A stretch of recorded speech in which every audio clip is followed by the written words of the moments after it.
Hello everyone, welcome to this video. आज इस video में हम करेंगे एनसीईआरटी क्लास 9 का चैप्टर 5 वर्किंग ऑफ इंस्टीट्यूशन के क्वेश्चन आंसर्स। तो फर्स्ट क्वेश्चन स्टूडेंट्स इसमें दिया गया है, if you are elected the president of India which of the following decisions can you take on your own. कि अगर आप भारत के राष्ट्रपति नियुक्त होते हो तो कौन कौन से डिसीजन जो हैं आप लेंगे। इनमें से तो 4 ऑप्शंस दिए हुए हैं। Select the person you like as prime minister, कि जिसको आप पसंद करते हो उसे आप प्राइम मिनिस्टर बनाओगे। Dismiss prime minister who has a majority in Lok Sabha, Lok Sabha में जिसकी मेजॉरिटी है उस प्राइम मिनिस्टर को आप हटा दोगे। Ask the reconsideration of a bill pass by the both houses, दोनों सदनों में पास करने के लिए आप किसी भी बिल को रिकन्सिडरेशन के लिए वापस भेजेंगे। या चौथा, nominate the leader of your choice to the council of minister, आप अपनी पसंद के लीडर्स को काउंसिल ऑफ मिनिस्टर्स घोषित करेंगे। तो इसमें आंसर आएगा सी, यानी हम थर्ड काम करेंगे, कोई भी जो बिल है उसे रिकन्सिडरेशन के लिए भेजेंगे। सेकेंड क्वेश्चन है, who among the following is a part of the political executive, राजनीतिक विधायिका के जो कौन कौन हैं वो मेंबर्स होते हैं। तो डिस्ट्रिक्ट कलेक्टर है, secretary of ministry of home affairs हैं, होम मिनिस्टर है, then director general of police.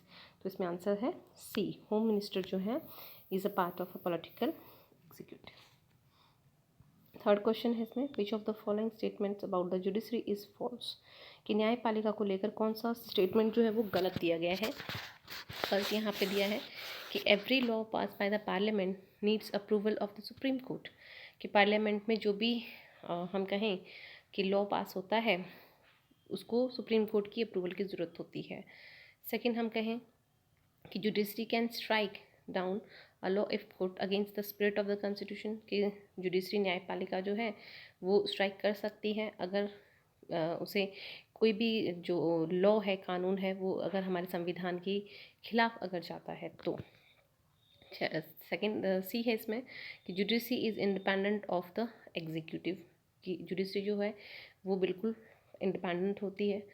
Fourth है इसमें, any citizen can approach the court if her right are violated, किसी भी व्यक्ति के अगर हम कहें कि अगर अधिकारों का हनन हो रहा है या उसके अधिकारों का कोई गलत उपयोग कर रहा है तो वो उसके लिए कोर्ट में अपीलेट कर सकता है। तो इनमें से कौन सा सेंटेंस गलत है।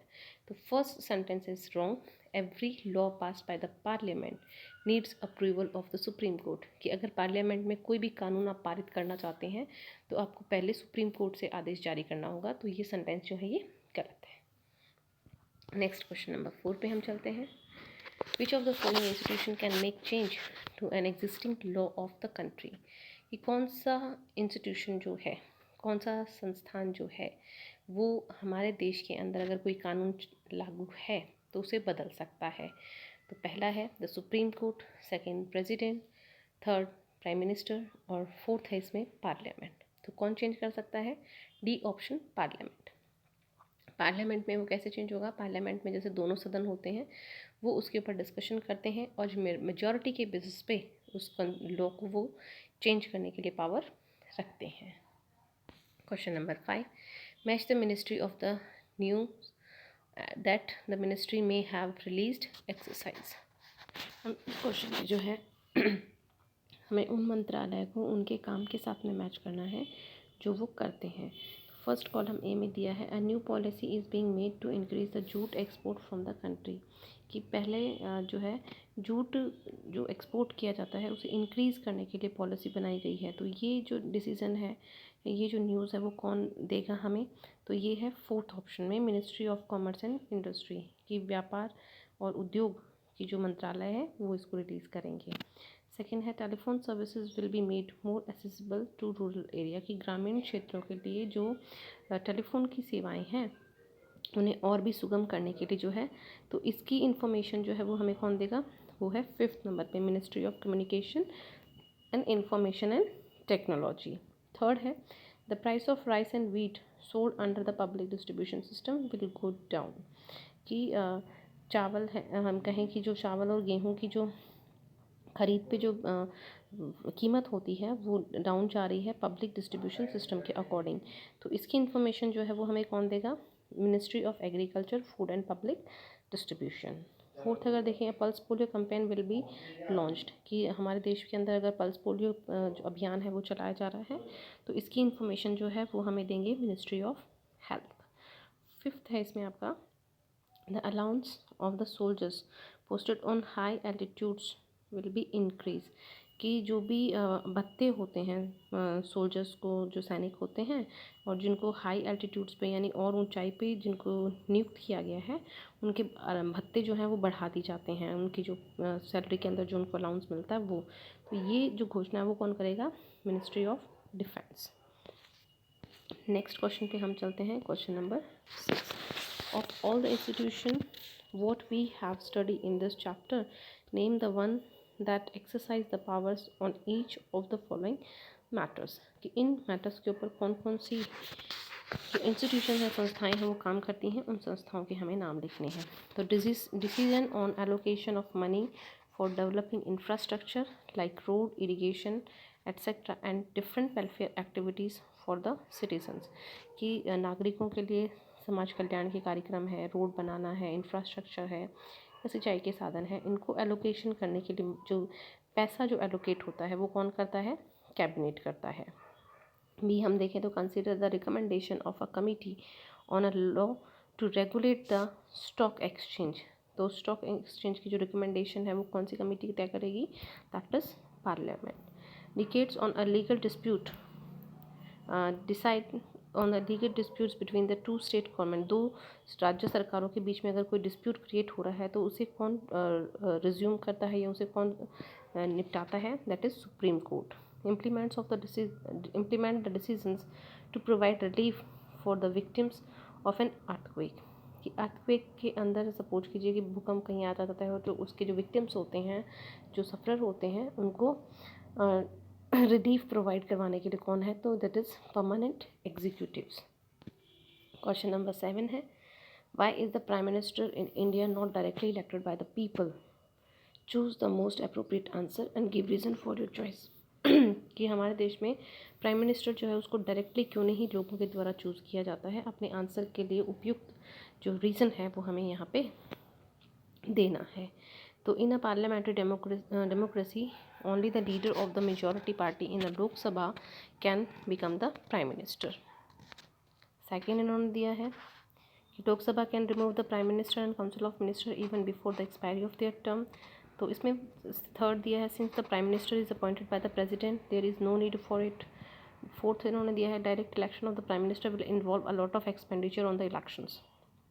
तो फर्स्ट जो है कि इन अ पार्लियामेंट्री डेमोक्रेसी की जो एक हम कहें कि लोकसभा हमारी जो संसद लोकतांत्रिक जो होती है सरकार, उसके अंदर जो लीडर होता है वो मेजॉरिटी होती है लोकसभा के अंदर, उसके बेसिस पे हम प्राइम मिनिस्टर को चूज़ करते हैं। तो आंसर हम लिखेंगे, in a parliamentary democracy only the leader of the majority party in the Lok Sabha can be become the prime minister, उसी को हम जो है प्राइम मिनिस्टर घोषित करेंगे। नेक्स्ट क्वेश्चन है, three friends went to watch a film, तीन दोस्त हैं वो पिक्चर देखने के लिए जाते हैं, that showed a hero becoming chief minister for a day, जिसमें कि एक हीरो जो होता है उसको एक दिन का चीफ मिनिस्टर जो है बनाया जाता है, and making big changes in the state, और एक दिन में ही वो बहुत सारे बदलाव अपने राज्य में करता है। Imran said that this is what the country needs, Imran कहता है कि वास्तव में इसी चीज़ की ज़रूरत है देश को। Rizwan said this kind of a personal rule without institution is dangerous, कि बिना किसी संस्थान के इस तरह के जो पर्सनल रूल हम लगाते हैं वो खतरनाक हो सकते हैं। शंकर कहता है said all this is fantasy, कि ये सब कहानी है। No minister can do anything in one day, कोई भी मिनिस्टर जो है वो एक दिन में कुछ नहीं कर सकता है। What would your reaction to such a film, तो इस तरह की जो मूवी होती है, पिक्चर होती है, उस पर आपका क्या रिएक्शन होगा? तो while it may look quite appealing in a movie, the real life is strictly different, कि ये एक पिक्चर के अंदर हमें दिखाया गया है लेकिन वास्तविक जीवन में ऐसा मुश्किल है। Governance in a democracy is all about taking everyone along with you, कि डेमोक्रेसी या लोकतंत्र में हम कहें कि सरकार जो होती है वो सबको साथ लेकर चलती है। More ever in a large and diverse country like India, और भारत जैसे विभिन्नता में एकता वाले देश में ये चीज़ और भी इम्पॉसिबल हो जाती है। It is not possible to take decision on the whims of an individual, कोई भी एक व्यक्ति अपने ऊपर लेकर किसी भी तरह के डिसीजंस नहीं ले सकता है। इम्प्लीमेंटेशन ऑफ अ डिसीजन, किसी भी निर्णय को लागू करने में, needs to coordination among various organs of the government and ministers is just a part of the system. कि अगर कोई व्यक्ति उन नियमों को बनाता है और लागू भी करना चाहता है तो उसके लिए आपकी गवर्नमेंट है और जितने भी आपके मिनिस्टर्स उस सिस्टम के अंदर हैं उन सबको आपको साथ लेके चलना होता है। तो it is very impossible thing that we have to be take one day government has to be change all the decisions in the country. Next question number 9. A teacher was making preparation for the mock parliament. She called 2 students to act as a leader and 2 political parties. 2 बच्चों को teacher खड़ा करती है जो कि parliament के लिए वो मोक पार्लियामेंट के लिए वो डिस्कशन करते हैं। 2 पार्टियों के उनको लीडर्स बनाए जाते हैं। She give them an option, उनको एक ऑप्शन दिया जाता है। Each one could choose to have a majority either in a mock Lok Sabha और in the mock Rajya Sabha. If this choice was given to you which one would you choose and why. तो अगर आपको इन दोनों में से एक चूज़ करने के लिए दिया जाता है कि लोकसभा को आप चूज़ करेंगे कि राज्यसभा को आप चूज़ करेंगे, तो किसको आप चूज़ करेंगे और क्यों चूज़ करेंगे। तो I could choose to have majority in the Lok Sabha, हम चूज़ करेंगे लोकसभा को। The leader of the Lok Sabha is directly answerable to public, क्योंकि लोकसभा के जो लीडर्स होते हैं वो सीधा जनता को जवाब देने के लिए उत्तरदायी होते हैं। And hence it can be quite challenging for him, और ये उनके लिए बहुत ही चुनौतीपूर्ण होता है, इसलिए हम लोकसभा को चूज़ करेंगे। Question number 10. After reading the example of the reservation order, 3 students had different reaction about the role of the judiciary. कि रिजर्वेशन आरक्षण का जो ऑर्डर पास हुआ था उसे जब 3 स्टूडेंट्स ने सुना तो न्यायपालिका के इस डिसीजन पे उन तीनों के रिएक्शन जो हैं वो अलग थे। Which view according to you is correct reading of the role of judiciary. आपके अनुसार उन तीनों बच्चों के जो व्यूज़ हैं उनमें से कौन सा बेटर है। तो श्रीनिवास जो है वो कहता है कि supreme court agreed with the government it is not independent. कि अगर सुप्रीम कोर्ट जो है वो सरकार के निर्णय पर एग्री करती है, सहमत हो जाती है, तो फिर सुप्रीम कोर्ट जो है वो स्वतंत्र नहीं है। फिर अंजिया कहता है कि दैट जुडिशरी इज़ इंडिपेंडेंट, कि जुडिशरी स्वतंत्र है क्योंकि it could have given a predict against the government order, कि वो सरकार के आदेश के अनुसार कोई भी एक्शन ले सकती है। The supreme court did not direct the government to modify it, लेकिन सुप्रीम कोर्ट जो है वो सरकार को मॉडिफाई नहीं कर सकती है। विजया कहती है कि that judiciary is neither independent nor conformist but acts as a mediator between opposing parties. कि जुडिशरी जो है वो ना तो इंडिपेंडेंट हम उसको कह सकते हैं, ना ही कन्फर्मिस्ट कह सकते हैं कि वो किसी के साथ में पक्ष में है, लेकिन वो एक मीडिएटर का काम करती है 2 पॉलिटिकल पार्टीज़ के बीच में। The court struck a good balance, court जो है वो एक सही बैलेंस बना के रखती है, एक तालमेल बना के रखती है between those who supported and those who oppose the order. कि जो लोग उस किसी भी ऑर्डर को सपोर्ट करते हैं या कोई लोग उसका विद्रोह करते हैं, तो उनके बीच में एक तालमेल बनाने का काम जो है वो सुप्रीम कोर्ट करता है। तो आंसर हम चूज़ करेंगे सी, कि judiciary is independent because it could have a given verdict against the government order. Supreme Court did direct the government to modify it. Now here your chapter is complete. Now I hope that you all have to be understand the explanation as well as the question answer of this chapter, that's name is working of institution. Now thank you for watching.